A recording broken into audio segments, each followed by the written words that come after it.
ಇನ್ನೂ ನೀನು ಈ ಹುಚ್ಚಾಟ ಎಲ್ಲ ಬಿಟ್ಟಿಲ್ವಾ ರಕ್ಷಾ? ಇದು ಹುಚ್ಚಲ್ಲ ಬಿಡು, ನಿನಗಿದು ಅರ್ಥ ಆಗಲ್ಲ. ಅರ್ಥ ಆಗೋದಕ್ಕೆ ಏನಿದೆ ಇದರಲ್ಲಿ? ನೀನು ಅದನ್ನು ಬೇರೆ ಏನೋ ಹೆಸರಲ್ಲಿ ಕರಿಬೋದು, ಆದರೆ ನಾನು ಅದನ್ನು ಫೂಲಿಶ್ನೆಸ್ ಅಂತೀನಿ. ನನಗೇನು ಅನ್ಸಲ್ಲ, ನೀನು ಅಂದ್ಕೋ. ಇವತ್ತಿಗೆ ಇದು ಮುಗೀತು. ಇನ್ನು ಮುಂದೆ ಈ ಹುಚ್ಚತನ ಎಲ್ಲ ಬಿಟ್ಬಿಡು. ಮೊದಲು ಈ ಗೋಡೆ ಮೇಲಿರೋ ಅನಿಷ್ಟಾನ್ ಕಿತ್ತು ಬಿಸಾಕ. ಅಮ್ಮ, ತಲೆಹರಟೆ ಮಾಡಬೇಡ ರಕ್ಷಾ. ಅವರಿಬ್ಬರು ಇನ್ನು ಮುಂದೆ ಗಂಡ ಹೆಂಡತಿ ಥರ ಆರಾಮಾಗಿರ್ತಾರೆ. ನೀನು ಅಷ್ಟೇ, ಈ ವಿನು ಜಪ ಮಾಡೋದನ್ನು ಬಿಟ್ಟು ಸ್ವಲ್ಪ ರಿಲ್ಯಾಕ್ಸ್ ಆಗು. ಒಂದು ಒಳ್ಳೆ ಹುಡುಗನ ತಂದು ನಿನಗೆ ಮದುವೆ ಮಾಡ್ತೀನಿ.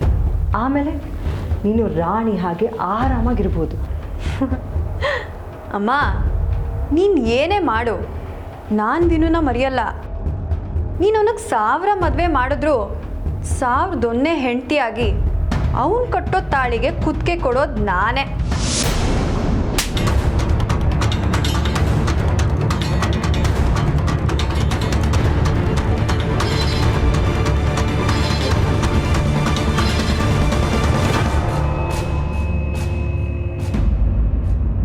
ಅಯ್ಯೋ ಅಯ್ಯೋ ಅಯ್ಯೋ, ಅದಕ್ಕೆ ಏನು ಮಾಡ್ತಿದ್ದೀರಾ ನೀವು? ಹಾಂ, ಅಲ್ಲ, ಬೆಳೆದು ನಿಂತಿರೋ ಹುಡುಗಿ ಮೇಲೆ ಕೈ ಮಾಡ್ತಿದ್ದೀರಲ್ಲ, ಇದು ಸರಿನಾ?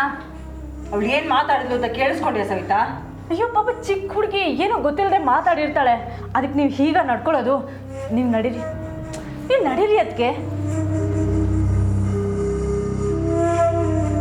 ರಕ್ಷಾ, ನೀನು ತಲೆ ಕೆಡ್ಸ್ಕೋಬೇಡ, ಕೂಲಾಗಿರು. ಹಾಂ,